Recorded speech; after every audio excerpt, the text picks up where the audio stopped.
Surgical strikes के बाद पाकिस्तान को भारत से मिली कड़ी चेतावनी। पाकिस्तान के एनएसए जांजुआ को भारतीय एनएसए अजीत डोभाल ने चेतावनी दे दी है कि अब की बार अगर हमला हुआ तो बर्दाश्त नहीं किया जाएगा। डोभाल ने पाकिस्तान को सर्जिकल स्ट्राइक्स की धमकी तो नहीं दी है, लेकिन भविष्य में सर्जिकल स्ट्राइक्स नहीं करने का आश्वासन भी नहीं दिया है। पाकिस्तान के विदेश सलाहकार सरताज अजीज ने परसों भारतीय एनएसए अजीत डोभाल और पाकिस्तानी एनएसए नासिर जांजुआ की बातचीत का खुलासा करते हुए हल्ला ऐसे मचाया था जैसे भारत ने पाकिस्तान से बातचीत की हो। दोनों एनएसए में बातचीत तो हुई थी, लेकिन सरताज अजीज ने वो सच नहीं बताया कि डोभाल ने जांजुआ से कहा क्या था। एबीपी न्यूज आपको बताने जा रहा है कि डोभाल ने जांजुआ से बात क्यों की थी, क्या कहा था। डोभाल ने जांजुआ से जो कहा उसे सुनकर जांजुआ का हलक सूख गया होगा। एक सर्जिकल स्ट्राइक करने के बाद डोभाल ने जांजुआ से ये नहीं कहा कि और सर्जिकल स्ट्राइक करेंगे, लेकिन ये भी आश्वासन जांजुआ को नहीं दिया कि सर्जिकल स्ट्राइक नहीं होंगे। डोभाल ने जांजुआ को चेतावनी दी कि अगर भारत पर और आतंकी हमले हुए तो हम अपने तरीके से निपटेंगे। किसी भी सूरत में आतंकी गतिविधियों को बर्दाश्त नहीं किया जा सकता।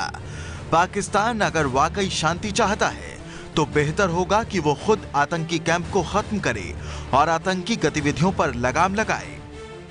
पाकिस्तान के एनएसए नासिर जांजुआ ने अजीत डोभाल को फोन कर कहा कि जिस तरीके से सीमा पर हालात बन रहे हैं, ऐसे में तनाव को कम करने की जरूरत है।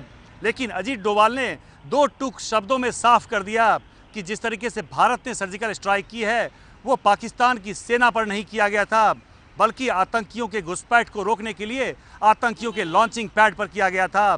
और पाकिस्तान अगर हालात सुधारना चाहता है तो उसे आतंकियों को भेजना बंद करना होगा। रविवार की शाम को फोन कॉल जांजुआ ने डोभाल को किया था। जांजुआ ने सीमा पर तनाव कम करने के लिए कहा। डोभाल ने भी कहा कि तनाव कम होना चाहिए, लेकिन तनाव कम करने के लिए जो जरूरी कदम पाकिस्तान को उठाने चाहिए वो उठाए, उसी से बेहतर माहौल बनेगा। पाकिस्तान अनजान नहीं है कि अजीत डोभाल ने अगर कह दिया है तो करके दिखा देंगे। डोभाल के बारे में जांजुआ खासकर जानते होंगे, क्योंकि पठानकोट हमले के बाद थाईलैंड में जांजुआ ही डोभाल से मिलने गए थे। हालांकि डोभाल की चेतावनी सुनकर भी पाकिस्तान ने बारामूला में सेना के कैंप पर नाकाम आतंकी हमला कराया। पिछले 3 महीने में बड़ी संख्या में पाकिस्तान ने करीब 200 घुसपैठियों को भारत में घुसा दिया, लेकिन उरी हमले के बाद घुसपैठ नहीं कराई है। बारामूला में परसों रात हमला करने वाले आतंकी पकड़ में तो नहीं आए हैं, लेकिन शक है कि वो आतंकियों के उसी जत्थे के साथ भारत में घुसे थे जिसने उरी में सेना के कैंप पर 18 सितंबर को हमला किया था। हालांकि बारामूला के आतंकी अभी तक पकड़ में नहीं आए हैं।